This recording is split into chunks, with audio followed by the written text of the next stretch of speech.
Hey guys, Heather here with BTS Nutrition, and today I just wanted to give you the 411 on protein. And this is a macro that people are pretty neutral on. Unlike carbs, people don't have a strong opinion on protein other than they think if they eat a lot of it, they're going to get really big and bulky. And so I wanted, again, to give you some reliable information on protein and why we need it, and reassure you that if you eat protein, you're not going to get big and bulky. So let's get started. So protein is not just a food. It's found in everything. Well, not everything, but a lot of stuff. Our hair, our nails, our teeth, our skin, our organs. And that's why a lot of times when someone who may have an eating disorder or whatnot struggles with, you'll notice that their skin will change color, their hair might get thinner, their nails get brittle. That's again because they're depriving their body of protein. And so protein is in a lot of those things. It's super busy. It's always working. It works with enzymes that accelerate chemical reactions in our body. It's involved with antibiotics and healing us when we have injuries. A lot of times when our clients might get injured, we will adjust their protein and we will raise it because it really does help the body heal. It transports oxygen in the body. It's involved with hormones. And of course, it helps you build lean mass and recover from workouts. So protein itself, we talked about how carbs in our carb video is glucose. Protein is made up of amino acids. They're like the little building blocks of protein, and there's 20 of them. They work together to make up what we consider to be protein. And each of the 20 amino acids has its own function. Some of them, when we eat the protein and it digests in our body, then our body kind of knows which amino acids need to go where and assigns them to do their different jobs. So 11 of them we can get from our own body. We don't need to get them from food. But 9 of them we can't get anywhere but our food. And these are considered the essential amino acids because we have to get them from food. And this is really important for our vegetarian and vegan clients to understand, in that we can totally make sure that you get these 9 essential amino acids through food and not involving meat. So we can make this happen to fit your dietary guidelines. But it is important to make sure you tweak your diet appropriately so that you are getting these 9 essential amino acids, because basically most of them are found in animal protein. But if that's not something you're interested in eating, then we can definitely help you get them in other ways. So I'll get to that in just a minute. So like I said before, animal protein is considered a complete protein because it has all 9 of the essential amino acids that your body does not produce. And so when you eat that, you don't need to worry about it. So most of us don't need to worry about if we're getting all the 9 essential amino acids, because if you eat meat, you basically are. However, if you don't eat meat, that's not a problem. Or if you don't eat a lot of meat, that's not a problem, because there's something called complementary proteins. And this is how you can mix and match different foods to make a complete protein. So for instance, you might have peanut butter, which let's say has 4 of the essential amino acids, and you have wheat bread, which may have the other 5 in it. And so together they make a whole all 9 of the essential amino acids. So we call them complementary proteins. Another example would be rice and beans.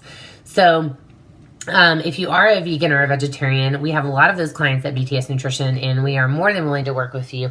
We just need to make sure that you're getting enough complementary proteins to fuel your lifestyle and to get those 9 essential amino acids.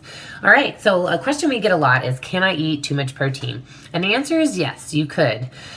But unless you have a prior condition with your kidney, you would have to eat an extreme amount of protein to cause kidney damage. Now, if you already have kidney issues or things like that, then it is possible to be eating too much protein, and you would need to work with one of our registered dietitians to make sure that your protein doesn't exceed what is safe for your kidney function. In addition, elderly people need more protein because their body has become less efficient at digesting it, and it can lead to things like sarcopenia.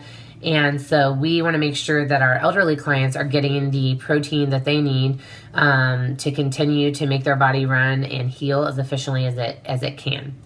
Another question we get is, well, how much protein should I get? And that's a really hard question to answer, but I'm going to try to give you a broad answer.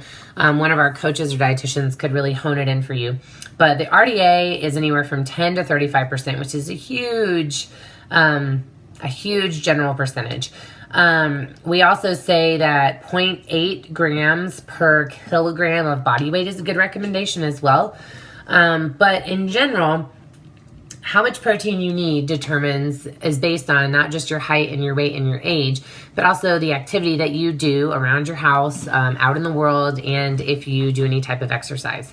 So all of that is what we take into account. If you have body composition data, we also look at your lean mass because that's important as well. But the golden rule in general is that if you eat too much protein, too many carbs, or too many fat, too many calories in general, then the excess calories are going to be stored as fat. And so whether it's protein, carbs, or fat, you want to make sure that you're getting the amount you need and not more or less, so that you're able to hit your goals and have your body run in an efficient way. The other question we get about protein most often is, will I get bulky? And this usually comes from the ladies. If I eat a lot of protein and I lift weights, will I bulk up? And the answer is no. If you're picturing in your mind like a woman bodybuilder, or even like some of the elite CrossFitters who are just like ripped and bulging muscles, they did not get that way by eating a lot of protein. They got that way through years of specific weight training and conditioning, as well as eating an excess of calories, because to gain lean mass, you have to eat in a hypercaloric state versus a hypo or an isocaloric state. You have to be eating more calories so that your body can actually store fat, because it needs fat to make lean mass. And so a lot of times you'll see these women and you'll think, oh my gosh, if I do that exercise or if I eat protein, that's what I'll look like. But just know that they have gone through years of specific strength and conditioning training to build lean mass, and they have done cycling of their macronutrient diet, where they might go through a bulk where their goal is to gain lean mass, and then maybe they'll follow that with maintenance, or maybe they'll follow it with a cut to lose any of the fat they might have gained while gaining the lean mass. So for the common athlete or the common average human, you don't need to worry about getting bulky if you eat a lot of protein and if you lift weights. So don't be afraid to eat your protein, and don't be afraid to lift some weights. If you are looking for that type of competitive physique, though, we can help you get there. It'll just take some time. So I hope this answered some of your questions about protein. And as always, we would love to help you dial in your nutrition. So just head over to www.btsnutrition.com and hit the contact us, and we'd be glad to hook you up with a coach or registered dietitian and get you started on your own personalized nutrition plan today. Thanks, guys. See you next time.